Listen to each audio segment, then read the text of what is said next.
উচ্ছেদ কৰি সংখ্যালঘু ভাইসকলক উচ্ছেদ কৰি হাজাৰ হাজাৰ বিঘা চৰকাৰী মাটি তেওঁ মোকলাই আদানী আম্বানীক তেওঁ পানীৰ দৰত বিক্ৰী কৰি আছে 1 টকা দৰত বিক্ৰী কৰি আছে আৰু তলেদি তেওঁ কৰোৰ কৰোৰ টকা আদানী আম্বানীৰ পৰা সংগ্ৰহ কৰি আছে হিমন্ত বিশ্ব শৰ্মা এটা মাটিৰ দালাল স্পষ্টভাৱে বিজেডিৰ পবিত্ৰ এই কালিকা মন্ত্ৰীক লৈ ঘোষণা কৰিছো যে অসমৰ বুকুত এগৰাকী দালাল সৃষ্টি হৈছে এই দালালজনে হৈছে হিমন্ত বিশ্ব শৰ্মা আৰু সাত দালাল এটা আছে সেয়া হৈছে আপোনালোকৰ বিজেডিৰ প্ৰমোদ বড়ো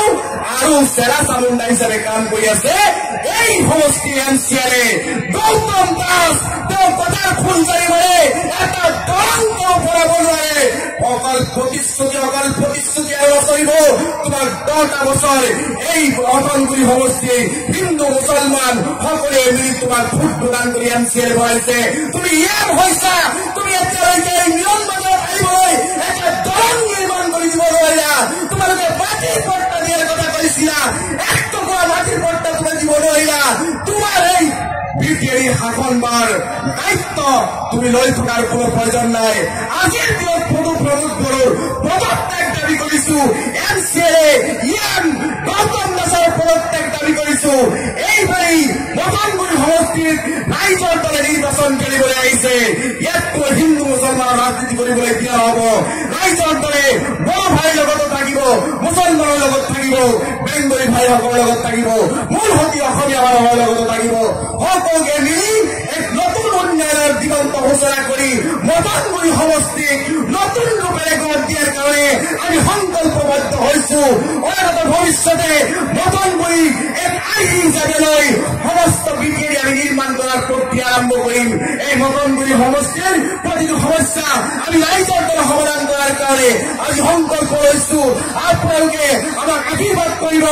আমাৰ যি ৰাইজৰ দলৰ প্ৰাৰ্থী থাকিব এই মটনগুৰি সমষ্টিত আমি কোনো মুছলমানৰ ওচৰত ভোট ভিক্ষা কৰিবলৈ নাযাওঁ কোনো বড়ো ভাইৰ ওচৰত ভোট ভিক্ষা কৰিবলৈ নাযাওঁ আমি ৰাইজৰ দলে 100% মানুহৰ ঘৰে ঘৰে যাম আৰু 100% মানুহৰ ভোট লৈ আমি ৰাইজৰ দলে মটনগুৰি সমষ্টিক আমি বিজয় যাত্ৰা উৰাম আৰু উন্নয়নৰ এক নতুন দিগন্তৰ সৃষ্টি কৰিম মটনগুৰিত সেয়া আমি প্ৰতিশ্ৰুতি প্ৰদান কৰিছো বহু প্ৰতিশ্ৰুতি বিভিন্ন ৰাজনৈতিক দলে দিলে ইয়াতে বৃদ্ধ মানুহ আছে আজিৰ উৰ্ধৰ ব্যক্তিক দেখিছো তেওঁলোকে আগতে এইদৰে কৈছো বহু বছৰ ধৰি তেওঁলোকে সেই এলপি স্কুলৰ বাৰান্দাত থিয় হৈ থাকি পথৰ জগত কিমানজন এমচিএলে বনালে কিমানজন বিধায়ক বনালে কিমানজন অসমৰ মুখ্যমন্ত্ৰী বনালে কোনজন মুখ্যমন্ত্ৰী কোনজন এমচিএলে কোনজন ইএমএ কোনজন এমএলএ কিন্তু এই বিটিচিৰ এই মটনগুৰি অঞ্চলৰ যি সমস্যা এই সমস্যা সমাধান কৰি লৈ নিদিলে আজি ৰাস্তা ঘাটৰ সমস্যা যথেষ্ট দেখিছো মটনগুৰিত ৰাস্তা ঘাটৰ সমস্যা কিন্তু আজিলৈকে সমাধান নহল বিজেডি পৰিমাণ জাগাত যদি আমি যাওঁ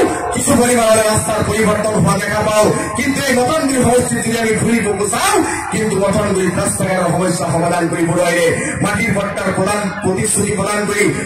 বিশেষ কেইজনমান তেওঁলোকৰ দল কৰা ব্যক্তিক মাটিৰ পট্টা প্ৰদান কৰিছে যদিও সাৰ্বজনীনভাৱে মাটিৰ পট্টা প্ৰদান কৰাৰ প্ৰক্ৰিয়া কিন্তু এতিয়াও আৰম্ভ কৰা নাই কৰিছে নেকি গতিকে অসমত যদি শান্তি অসম আমি কৰিব লাগে অসমখনত যদি সুৰ অসম আমি বনাব লাগে আমি ভাগ ভাগৰ ৰাজনীতি কৰিব লাগে ইউডিএফে মুছলমানক লৈ ৰাজনীতি কৰে এই মটনগুৰি সমষ্টিটো যোৱালে ইউডিএফে প্ৰাৰ্থী প্ৰক্ষেপ কৰিছিল নে নাই যাৰ ফলত বিজেপি জয়ী হৈছিল আমি অসমখন যিহেতু সকলো সমন্বয়ে ভৰপূৰ এক মিলন ভূমি যিহেতু আমি কোনো জাতগত ৰাজনীতি নকৰো আজিৰ পৰা কৰিম নেকি দৰ্শন আমি জাতগত ৰাজনীতি কৰিব নালাগে নাই ৰাজনীতিত কেতিয়াও ধৰ্ম টানিব নালাগে এই বিটিচি নিৰ্বাচনত কোনোবাই যদি মুছলমানৰ দোহাই দি ইউডিএফে ভোট ভিক্ষা কৰিব আহে তেওঁলোকৰ কাৰা জবাব দিব যে ইউডিএফৰ নেতা তোমালোকে যে বি ভোটাৰৰ সমস্যা সমাধান কৰাৰ কাৰণে হাইকোৰ্টত কেছ কৰিছিলা তোমালোকে সেই কেছ কিয় উঠাই আনিছিলা জবাব মই আপোনালোকৰ এই মোবাইলত লৈ আহিছো ইউডিএফৰ সেই ডাঙৰ ডাঙৰ নেতাসকলে আহি বিটিচি নিৰ্বাচনতো সোমাব আৰু তেওঁলোকে মুছলমানৰ দোহাই দি কাম দিব পাৰি টুপি লংগি ওলা চৰকাৰ হোৱাৰ ঘোষণা কৰিব আৰু বিজেপিক দল ক্ৰিয়া পাৰি দিয়াৰ কাৰণে তেওঁলোকে কুটিল ষড়যন্ত্ৰ কৰিব গতিকে এই সমষ্টিৰ পৰা ইউডিএফক যাতে অনাগত ভৱিষ্যতে এজন মানুহে যাতে ইউডিএফৰ হৈ কাম নকৰে তাৰ কাৰণে আজিৰ পৰা সংকল্প লওক আজি কোনোবাই বিজেপি হিন্দুৰ নাম লৈ আহিব এই হিন্দু ভাইসকলে এতিয়া বুজি পোৱা হৈছে পেট্ৰল ডিপুত গ'লে হিন্দুৰ কাৰণে কি ভুকীয়া তেল দিয়ে নেকি কওকচোন দিয়ে নেকি গতিকে এই হিন্দু মুছলমানৰ খেলটো অসমত চিৰতৰে বন্ধ কৰিব লাগে। আমি মানুহক ভাল পাওঁ, ৰাইজৰ দৰে মানুহক লৈ চলিব বিচাৰে, সমন্বয়ৰ বয়স আমি কৰিব বিচাৰো আৰু সেই সমন্বয়ৰ বয়সখন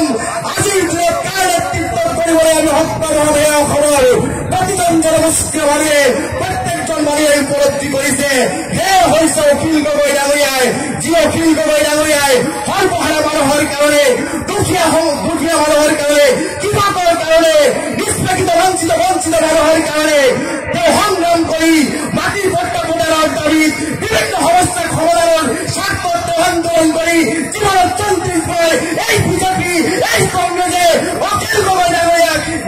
জেলৰ ভাত খুৱাইছে। যি অখিল গগৈ ডাঙৰীয়াই মানুহৰ কাৰণে কান্দে, মানুহৰ দুখ বেদনা বুজি পায়, যি অখিল গগৈ ডাঙৰীয়াই কৃষকৰ সমস্যা সমাধান হোৱাটো বিচাৰে, যি অখিল গগৈ ডাঙৰীয়াই উচ্ছেদ হোৱা মানুহৰ কেনেকুৱা লাগে এই মৰ্ম বেদনা বুজি পায়, যি অখিল গগৈ ডাঙৰীয়াই গৰাখহনীয়াত মানুহে মাটি ভেটি ওচৰ হ'লে কি অৱস্থা হয় সেই মৰ্ম বেদনা যিগৰাকী নেতাই বুজি পায়, সেইগৰাকী নেতাৰ হাত মজবুত কৰাৰ কাৰণে এই ব্ৰিটিছ অঞ্চলতে এইবাৰ ৰাইজৰ দৰে বিজয় ধৰি উৰাবলৈ সাজু হৈছো। লাগিব মাত্ৰ আপোনালোকৰ সহায় আৰু সহযোগিতা। এইবেলি আপোনালোকে মঠনগুৰি সমষ্টিত এনেকৈ সমান প্ৰাৰ্থী আমি প্ৰক্ষেপ কৰিম, যিগৰাকী প্ৰাৰ্থীৰ নেতৃত্বত মঠনগুৰি সমষ্টিত এইবাৰ ৰাইজৰ দৰে বিজয় সঞ্চয় হ'ব। ইতিমধ্যে যিহেতু অখিল গগৈ ডাঙৰীয়া আহি পাইছে, কৰিছো ধন্যবাদ। ৰাইজৰ দল জিন্দাবাদ, জয় অসম, অখিল গগৈ জিন্দাবাদ।